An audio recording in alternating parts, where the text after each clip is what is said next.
All right, I'm hoping that this is one of the last videos I'll be doing with this silly microphone before my DPA gets back. Today I'd like to talk about business partnership, and I'd like to talk about people that kind of try to twist your arm into business partnership, and I want to talk about how it is they're going to do it. So, one of the biggest problems you're going to find in the business world is there's going to be people that they don't have a lot going on, or maybe they have something going on, but they want something better going on, so they're going to go over to other people who've got good things going on, and they're going to try to take a piece away from them. They're going to tell them what it is you're doing wrong, how they can make everything so much better, how everything could be better if you just let them in, and they're going to try really, really hard to just get a piece of something that is already working, already functioning, already making money, and already supporting people. And here's how they're usually going to do it.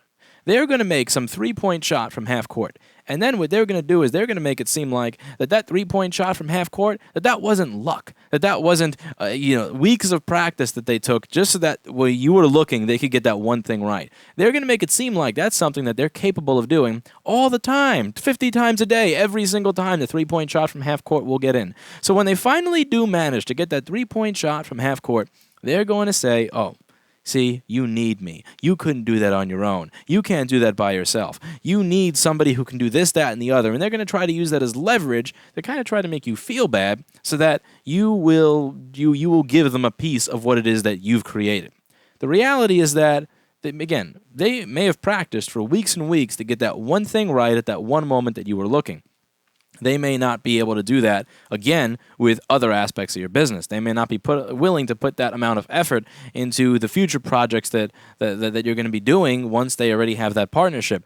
That may have been luck, and they may just say, oh, I got lucky. Let me make it seem like that's something that I can do every day. In reality, it's not something they can do every day. They're going to make it seem like that three-point shot from half court, they're going to make it seem like, yeah, we just do that all the time. And in reality, they can't. And I don't want you to get tricked or bamboozled out of your business, out of your earnings, out of your equity by somebody who just makes it seem like because they happen to be lucky that one time that they deserve more than they should get. If you have a successful business and you've been around for 2 years or 4 years or 5 years or 10 years or even 1 year, there's really no reason that you should give away a very large stake of that to somebody just because they happen to help you with one thing or get one thing right.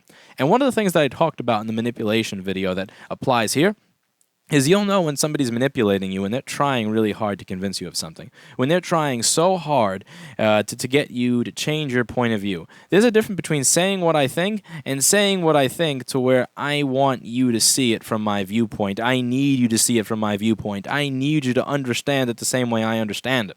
So there are a lot of times where I may present an argument or I may present my opinion, but if you agree with it, great. If you don't agree with it, I don't give a fuck. Do it, I don't care.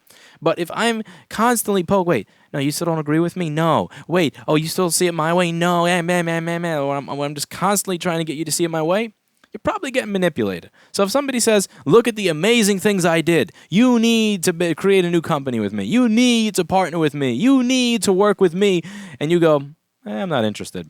And they go, okay. You're not being manipulated. But if they're like, no, you understand. You couldn't have done that on your own. Okay, how about this? I'm going to do this other thing, and if I do this other thing, then we have to be, just tell them to get the fuck out of here because you're not here to be manipulated. You're not in business to be manipulated. And it's just not fun. And it's also not good financially when you wind up giving large portions of your company away to other people when those other people are only capable of performing those amazing feats just to get your attention. And then, again, you give them, I see it happen. You give them the partnership, you give them the business, and then, they don't do much for it. Again, I didn't fall for it on a large scale. There are many opportunities I've had where people have, presented this type of stuff to me, and they wanted it on a large scale. They wanted, like, my primary business. They wanted me to give them my primary business, and I politely told them to fuck off. But I have fallen for it on a small scale. I've fallen for that with other companies that I've been involved in. And ultimately, at the end of the day, none of them worked. But the one that does work is the one where I make sure I use my brain and I make sure I'm really careful about what I give away, who I give it away to, and why.